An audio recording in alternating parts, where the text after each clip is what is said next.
Good afternoon. My name is Anthony Morrow. I'm a director on QC Copper and Gold. I am proud to introduce you to Andrew Cosgrove. Andrew Cosgrove is the head of metals and mining research at Bloomberg Intelligence. He has worked for Bloomberg for 12 years. He's an expert in all metals and mining, but today he will be specializing and focusing on the copper markets. We will start with the presentation followed by a short Q&A. Andrew, thank you very much for participating in Ore Day. Thanks, Tony. Happy to be here. And hopefully we can shed some light on what's going to happen with copper here in 2021 and beyond. We'll just dive into the presentation here. And again, as Tony mentioned, we're going to focus on copper and the outlook for 2021. Give a little bit of our... Okay, so just a little bit of a run-of-the-mill table of contents. I'm going to start off with a little bit of a macro backdrop, take a look at where we came from, where we are today, and then where we're going. Look at the S&D side of the story and the micro ins and outs of what's happening on the ground. And then we'll wrap it up with some key takeaways, which frame our outlook for 2021. So as far as the macro backdrop goes, so far it's been somewhat of a tale of two recoveries. As you can see, you have China plus EM versus the rest of the world. These graphs that you're looking at are our Bloomberg Economics alternative high frequency activity indicators. So on the left-hand side, you'll see the advanced economies in red, emerging markets in yellow, China in gray, and then the global index in white. And you can clearly see that China has led the world off the lows, came into a little bit of a stagnation path, I guess, if you want to call it, from 2Q to 3Q, and then that accelerated precipitously starting in the beginning of 3Q, really the end of October. Meanwhile, the recovery throughout the rest of the world has been pretty tepid.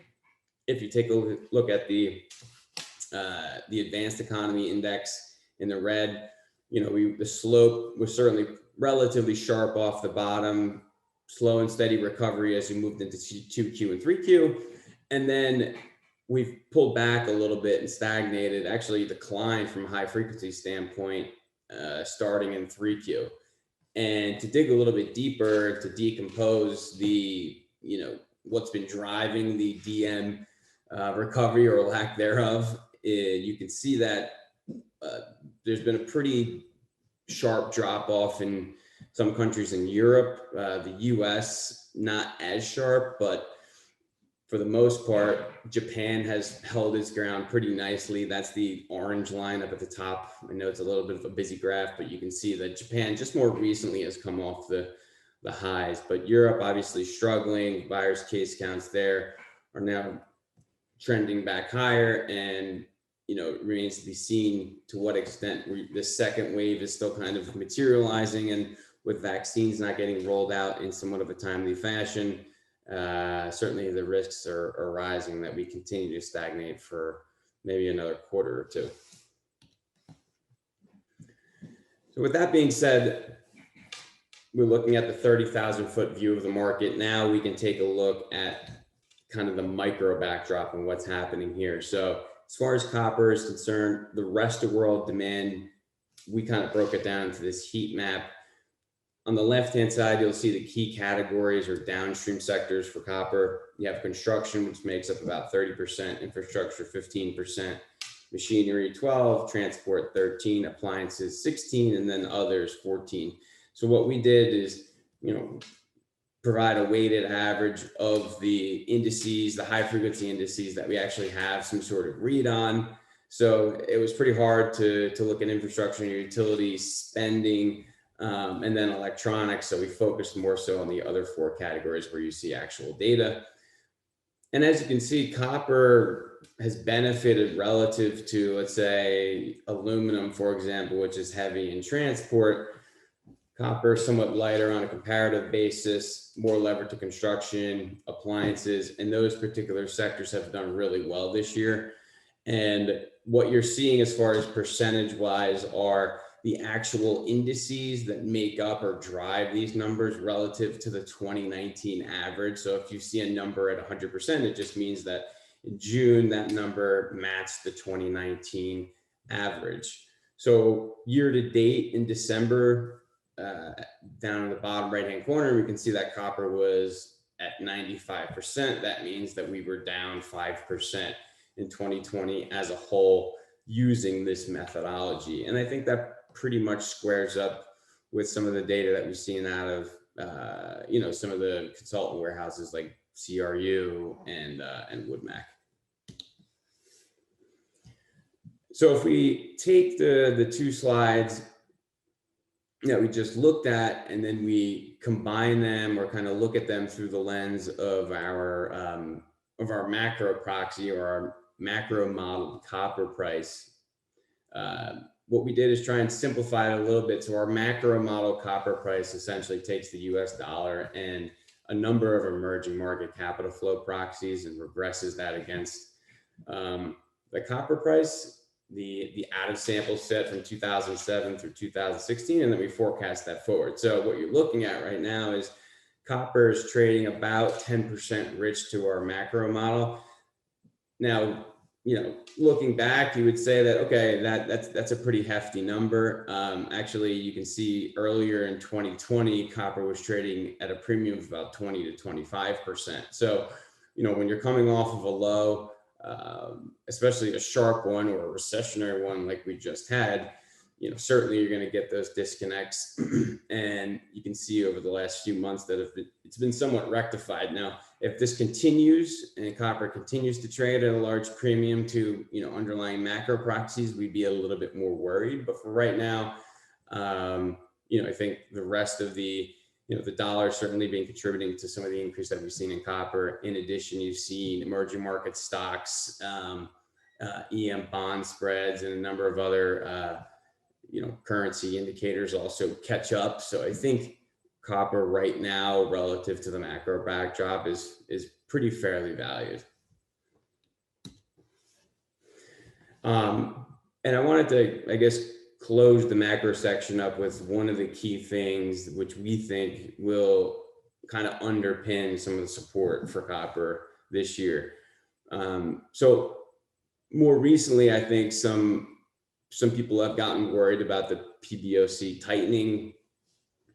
But if you look at the underlying data, you can see that the balance sheet, the PBOC balance sheet, is actually just starting to break out. And if you look back, and the PBOC balance sheet is on the right side of this slide versus the G4 central banks, really G3, it's Japan in yellow, the European Central Bank in green, and the Fed in white.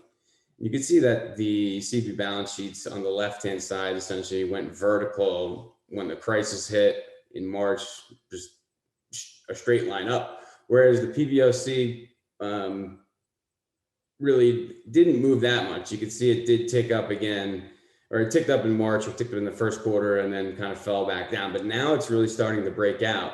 And you can see, if you look back just to 2016, the balance sheet, the PBOC balance sheet was up in the neighborhood of, I think that would come out to about 15% over the course of 2 years. So 16 and 17, and then flatlined from 18 through pretty much the end of 2020. So we think that the PBOC is going to provide the support to the market from a stimulus standpoint, from a liquidity standpoint, and that should continue to provide underlying support to Chinese demand and sentiment, just as important. All right, so with that being said, we'll switch over to the S&D story.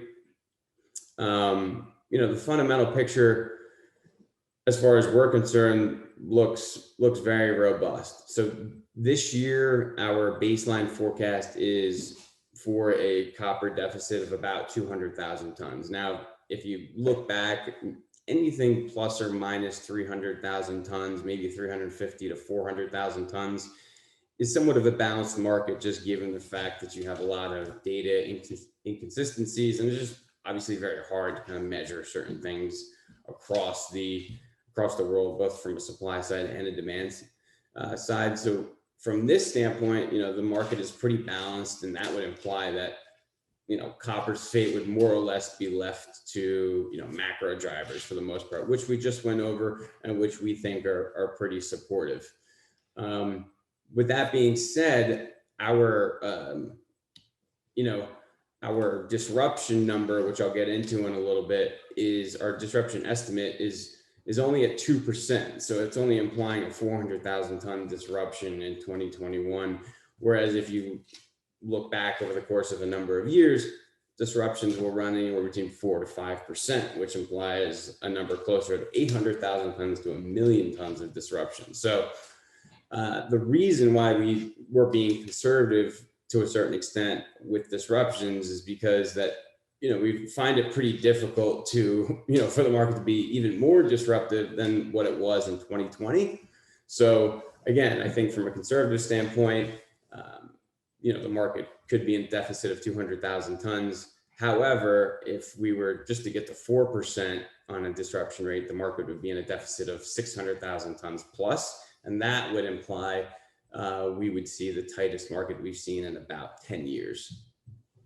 As far as the supply rebound is concerned in 2021, the key this year is Grasberg. Grasberg alone is supposed to increase supply close to 300,000 tons this year on a year-on-year basis. And then you have Cobre Panama, and then you have a number of other different, smaller projects that are ramping in various other countries. But, Grasberg is contributing a pretty decent chunk to the supply rebound, in addition to the baseline capacity, which was disrupted or, fell in 2020, similarly recovering. And as I just talked about before, you can see that the disruption allowance and the rate on the left-hand side. So you have the allowance in tons in blue, and then you have the percentages in yellow. And you can see here in 2021, we have that really low number. Again, if we were just to normalize that, you get closer to 800,000 or 900,000. But again, as we move forward in our S&D model, we have disruptions closer to 4 or 5%. And I think that's pretty fair, considering that you do have a decent slug of new capacity coming online in those out years in 22, 23, 24, which will, prospectively carry more risk. Again, on the right-hand side, just kind of quantifies the supply growth using that 2% versus 4%. And again, you're talking about 3% versus 5% growth as you look out to 2022. But some of the risks, I guess, that just to put things into context, Peru is one of the big growth drivers as you look out over the next couple of years, whereas Chile's supply is going to struggle over the medium term. You have tightening water access requirements. So as you can see, and then Codelco for the most part is really just looking from an investment standpoint. They're investing to keep production flat. They recently approved El Salvador, I believe it was last week. One of the smaller operations, but again, they're really just investing to stand still. And certainly one of the bull thesis points over the last few decades really is, Codelco, they're going to miss, and production is going to drop off sharply, et cetera, et cetera. But again, I think it really matters now. Codelco keeping production flat and running just to stand still is more important than it's ever been, because that they have become such a large part of mine supply, which is now, I think, running, their total runs close to about 10 or 11%. So with the supply side covered, on the demand side, we can see that the GDP rebound this year is going to be pretty sharp. Our estimate for copper demand this year is close to 5% globally. So that would imply that you have China growing somewhere around 2 or 3, and then the rest of the world increasing somewhere around 7 to 8%. So it gives you a 5% demand uptick this year, and that coincides relatively closely to the GDP number that consensus is forecasting, and the relative intensity with copper demand versus global GDP as well. As far as the rest of the world is concerned, as I mentioned before, the rest of the world demand, we think, will be down somewhere between close to 6 to 8% in 2020, and then will rebound this year to about plus 5%. And as far as what's driving that rebound, well, you have pretty much every single sector looking better than it did in 2020. It's pretty hard to, I guess, match that, right? When essentially you had almost zero activity in some downstream sectors like autos in the month of April or May. As we mentioned before, construction activity held up pretty well, but yes, in those sectors where things are actually being produced and manufactured, when you lose a month, I mean, it's obviously very crucial to those numbers. So just having some production in the month of April and May and June of this year is going to make a big difference, irrespective of whatever growth and stimulus comes through. So what we did as far as looking at different scenarios for copper demand in 2021 was we had a central case, which is the one that we've been looking at this whole time. And then we had a global consumer confidence knock, spending delays in the US and EU. And then we combined the spending delays or the infrastructure spend delays with consumer confidence knock as well. And you can see there on the right-hand side, our central case is at, say, call it 4.8 to 5%. If we completely had a consumer confidence knock and spending delays, we still think copper demand would be up somewhere in the neighborhood of 2.5 or 2 to 3%, call it 2.5% on a combined basis. So what does that mean, or what do these different scenarios mean to the surplus deficit balance forecast? Well, again, the central case is a deficit of 200,000 tons. As you move up the risk curve or spectrum, as we just looked at before, certainly your deficit flips to a surplus. And again, it's still manageable. It's within that statistical kind of range. So again, most of these scenarios still imply a market that's balanced and that will rely or be driven by macro factors. And then all the way at the right-hand side, you're looking at the central case for the 4% disruption rate, which would imply, again, a 600,000 ton deficit. With the micro plus the macro being very tight, I think that is the ultimate recipe for, a copper price move above 9,000, potentially up to 10,000 if those things hit at some point, possibly this year.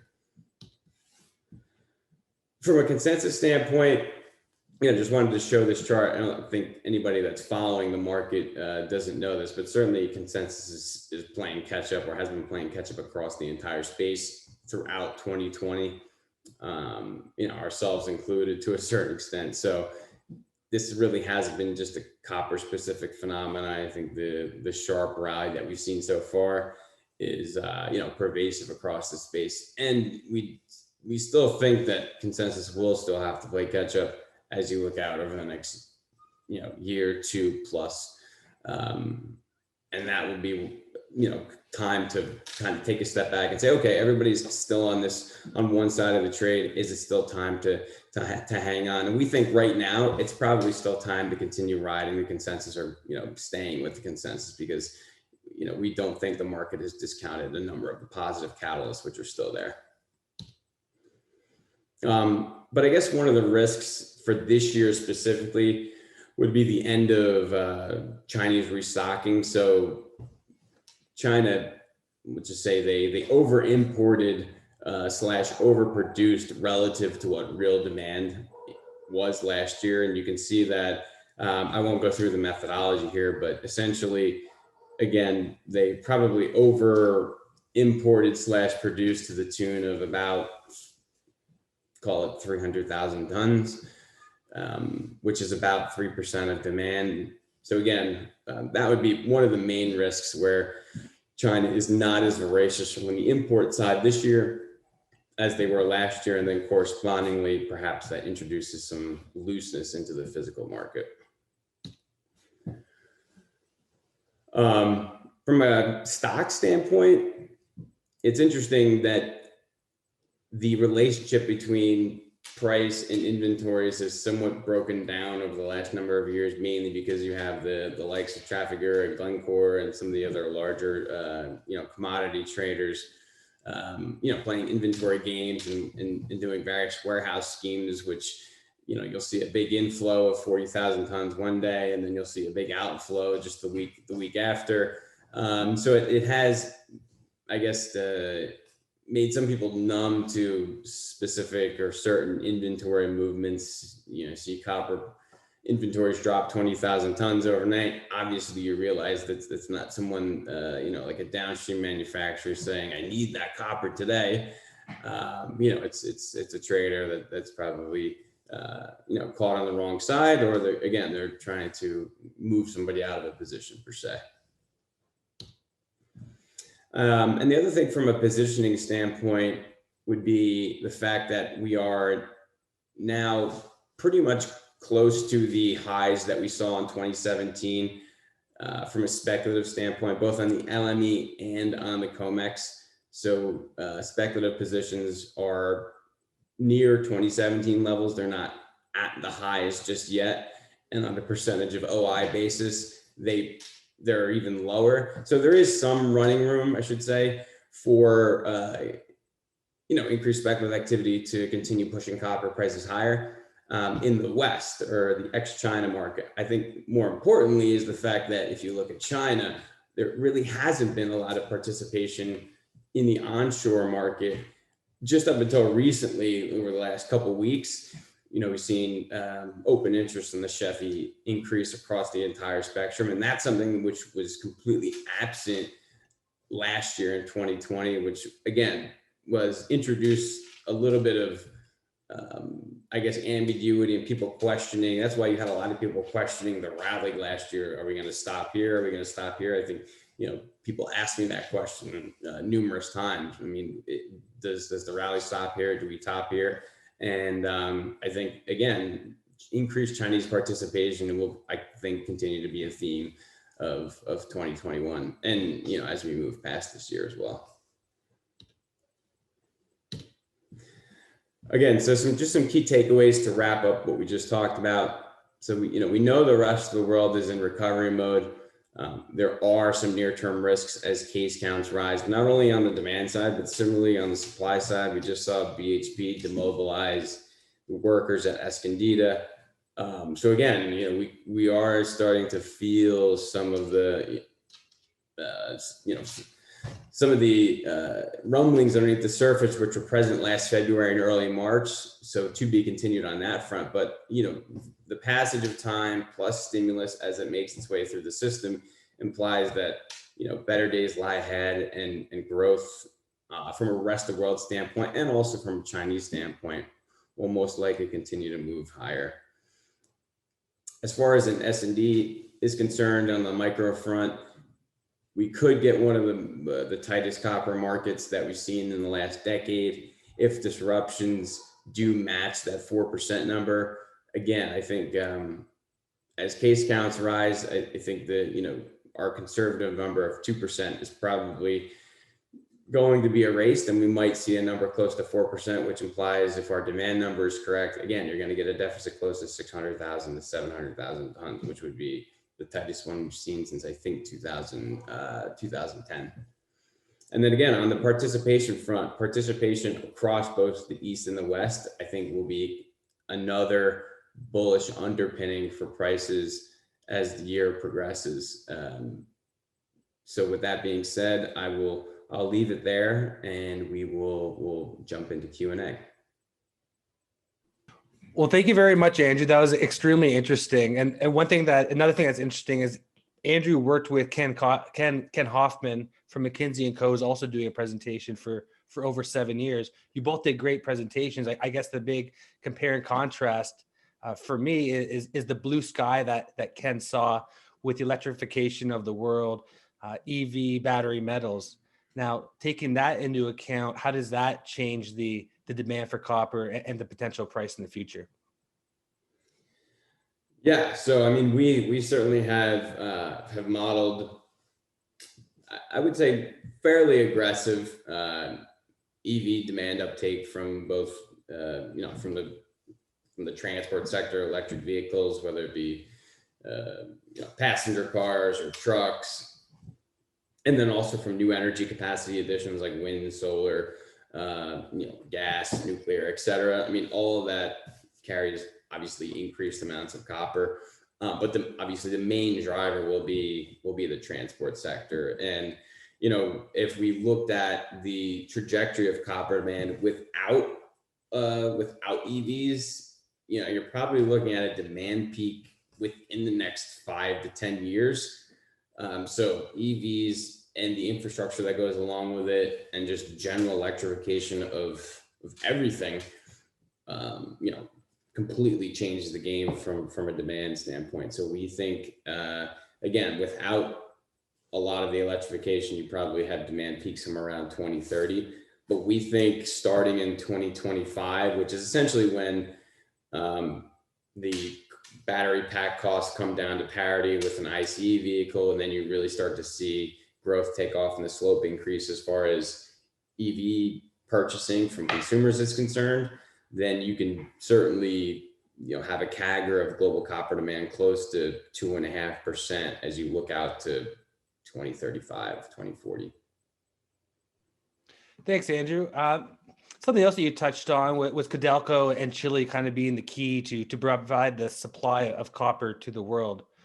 Now, if you look at the copper supply and the new mines that have come on or they're coming on, you're looking at Mongolia with Rio Tinto's OT mine and also Ivanhoe's mines in the Congo. At the same time, you're seeing big demand for companies to be more ESG compliant. And a lot of the use of copper is coming from the United States. So you would guess that a lot of the production of copper to be coming from ESG compliant mines, countries. So what you're looking at there is United States, Canada, Australia. So do you see where are we going to get the supply from this ESG compliant demand? And let me add one more thing. The world's not going to get less ESG sensitive. So. Yeah, I mean, that's a great question. I think Robert Friedland recently said that he expects there to be, within the next, call it 5 years, more than 10 different types of copper prices with different kind of ESG hangers on each one, where consumers will have their choice to kind of pick, and they'll be priced accordingly. So for greener copper produced, let's say your mining truck fleet is completely green, zero emissions. Your mill runs on solar power. That would carry a premium relative to an operation which is still using diesel trucks and running off maybe a coal-fired power plant. As far as the other supply in the pipeline is concerned, yeah, I mean, outside of Mongolia, which you have OT, which continues to be pushed back, you have the Ivanhoe project, Kamoa in the RC. Peru certainly has a decent pipeline. You have QB2, and Peru and Chile, I should say. You have QB2, you have Quellaveco with Teck and Anglo, respectively, and a number of other projects that, whether it be in Africa, whether it be in those two South American countries, there are also some in Australia. There's some here in the US. But as far as that's concerned, again, in Chile, specifically, you're looking to kind of transition from using groundwater to using total desalination plants. So BHP will be on 100% seawater. I think they already are for most of the mines, but they will be within another year or two, I think. So there's talk about, in terms of the lithium and the nickel market, where companies like Tesla, for example, in order to ensure that they do have the supply, will perhaps vertically integrate or finance some mines to be producing or being built in North America. Can you see the same thing happening for copper? It's certainly possible. I would say it's the likelihood of it are probably lower, just because it's not as a key of an ingredient as it is into the battery pack. So lithium, and I mean nickel. So like lithium obviously is the kind of the core, and then you have the rest of the battery makeup with nickel. So, but because copper is not the core of that the battery pack makeup, I probably wouldn't expect an automaker to go and back a new copper mine. Now that I said that, it probably will be, I'll probably be proven incorrect in a short order. We'll watch somebody come out with an investment within the next 6 months, and then you can come back and say Cosgrove was dead wrong.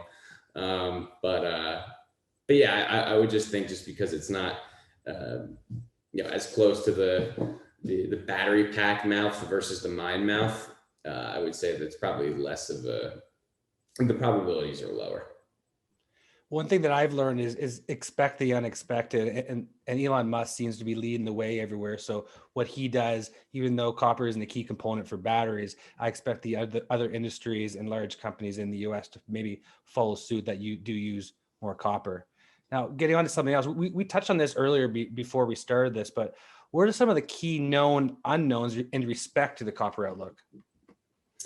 Right. So I think one of the key known unknowns is the potential for more scrap to make its way into the supply system. Now, from a refined, S&D standpoint, more scrap implies less demand for refined copper.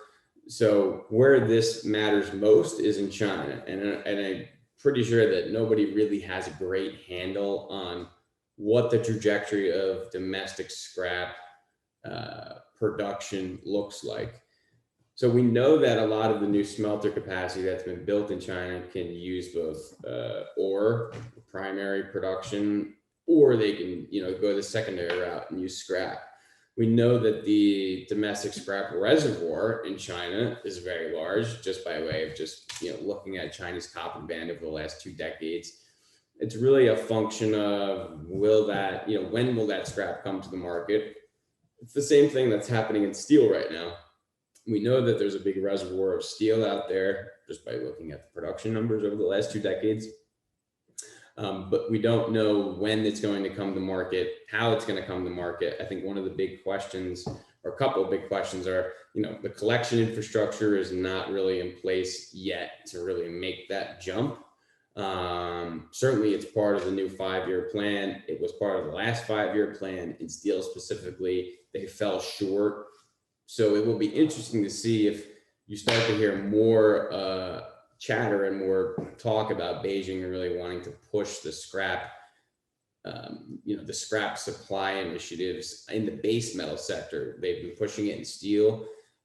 It's almost natural to think that they would start pushing it in base metals. So again, that is probably the biggest known unknown. People know that there's a big scrap reservoir in China.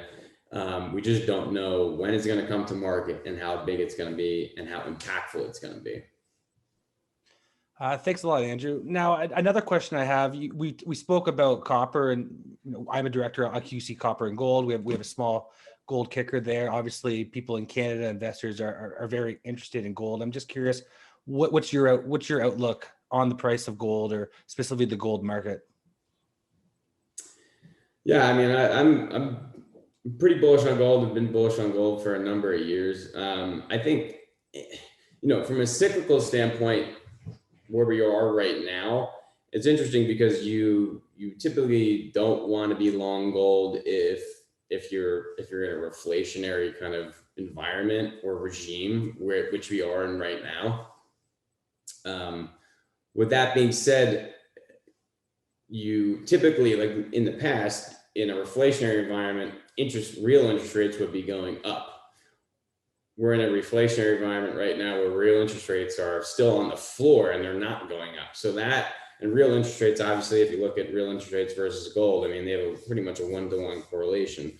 So that is, I think, the main differentiator of this, cycle versus the last one, where we know the Fed and pretty much every other central bank cannot allow interest rates to rise above a certain threshold, or else, it completely blows up the balance sheet, as if it's not already blown out of proportion as it is today, but that's a totally different subject. So whether it be some form of outright yield curve control or capping of interest rates, I think that, irrespective of kind of what happens with the reflation outlook, I think gold is supported. perhaps when we get on the other side of this reflationary kind of period that we go through, I don't know how long it's going to last, but let's just say, it's really once you get on the back of the sine curve, when you start to get, growth rolling over to a certain extent, maybe that's at the end of this year, maybe it's at the, mid part of 2022, and you still have real rates on the floor, that would be the main kicker of when gold prices really take off. Or the other, the other argument or the other catalyst would be when the US dollar starts to take another leg down. I think the pain trade right now would be a higher US dollar. Speculative positioning is pretty much at its lowest level it's been in a number of years.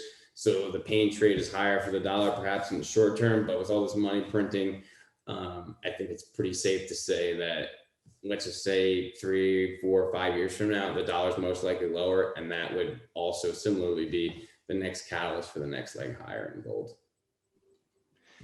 Thanks, Andrew. Now, you're the head of metals and mining research for Bloomberg, which is the largest data aggregator in the entire world. You have access to companies and people. I know you're on a chat platform. And how many people are on that chat forum who you speak to regularly? Yeah, it's interesting. I mean, we have about 1,200 metals and mining specific investors, strategists across every seat you can imagine, whether it be buy side, sell side, C-suite, metallurgists. So there's everybody you can think of in the supply chain, I guess, is in there. So it's really, really interesting to have people from all walks of life in the space, commenting. Some people can't really speak freely in there and restricted on to a certain extent, but I'll have people IBing me on the side with certain conversations happening, and we'll have a conversation. So it's really, really interesting, and I've learned a ton just having access and being able to speak to people with different views over the course of the last. I think the chat's been open for about 6 years now. So hitting on that, Andrew, I see you as kind of like the Matrix. You see 1,200 people on there. They're talking about all metals. Everything's coming down the screen. So you have the most information, I think, of almost anybody. Besides copper, since we've spoken about it quite a bit, what metal is the general public, or at least the 1,200 people that you see in Bloomberg, most excited about, most interested about for 2021 and beyond? That's a good question. As far as being excited, I mean, I think it's the one that we just spent the last hour talking about, right? I think it's copper. It's copper. It's the backbone of the future, right? I mean, of electrification, of decarbonization. There is no other metal that is going to benefit to the extent that copper will. And because copper is going to benefit, by extension, other commodities within the base metal spectrum will similarly benefit as well. I think it's up for grabs to what extent aluminum will benefit in the electrification, because the argument prior to EVs was you wanting to lightweight vehicles. That would mean you need more aluminum. And that was kind of an emissions argument, right? But now that you have electric vehicles, then there is no really emissions argument. So there's now that people are starting to think about, okay, well, maybe I don't need to use as much aluminum. We can use 4th generation steels or 5th generation steels, and we can go that route. But yeah, the S&D setup for copper is undeniably better positioned than any other base metal. I shouldn't say that right now. Tin is probably one of the more interesting. I don't know if people have been following tin prices, but that's another one that will benefit as you have more semiconductors, more connections, computers. Again, the cars of the future are going to have, semiconductors. So again, tin, people haven't been paying attention to tin prices. You should take a look. There's not many ways to invest in tin, but there are a few companies out there. It's an interesting S&D setup right now. China's importing as much tin as they possibly can get their hands on, and the lowest cost producer, like we're seeing in the uranium market right now, cannot deliver that supply right now. So little esoteric and a little off the beaten path, but I think it's up like 10% in the last couple weeks. Okay, well, very interesting. I haven't thought about tin since I had last watched The Wizard of Oz, but so to summarize, the metal that everyone really is most excited about besides tin is copper. And the way that I see it, it's like someone going with a motorcycle 200 miles an hour down the highway, but if you hit one pebble, you're flying. And I guess it's the same with the supply. If something happens with Chile, with the Congo, with Mongolia, you'll completely disrupt that supply and demand, and the price will shoot up. And you combine that with the fact that there's ESG compliance that people want, that companies want. So you also have the demand from that end. So there's a glut of supply coming from safe jurisdictions, which is one of the reasons why I got involved with QC Copper and what excites me the most. It's a world-class jurisdiction and a world-class mine. So I think copper really is the backbone of our economy. And as you said, it's the metal that everyone is most excited about. So now that we're about to leave, do you have any parting thoughts about metals and mining, copper, et cetera, before we leave? No, I mean, I think this is probably one of the more exciting times, at least in my career. I mean, I've been involved in this space since 2008, and I was still in college and high school when the commodity bull market started in 2000s, and certainly read about that and studied about that for hours on end. Heard Ken Hoffman talk about it more than I care to admit, but this cycle, I think, is setting up to be just as exciting as that one, if not even more, because just from a humane standpoint, we're progressing, trying to make the world a better place, and metals and mining is at the forefront of that. I mean, you can't have cleaner air, you can't have cleaner cars, you can't have cleaner buildings, cleaner houses, cleaner everything without metals and mining. So it's an exciting time to be involved in the space, and there's a lot of new innovation and a lot of new thinking. So I mean, it's rocks are really cool. So I'm really happy that you guys had me on to talk today. I'm appreciative of the opportunity to kind of talk about the markets, and certainly for anyone listening out there, if you have questions and additional questions about the presentation or really on anything throughout the space, please don't hesitate to reach out. So thank you very much, Andrew, and good luck this year. And thank you very much for participating. You're always welcome for our future OR days or any webinars that we do for one of our 5 publicly traded companies. So thank you very much. Have a great day. And thank you very much for listening, everyone. Thanks, Tony. Take care.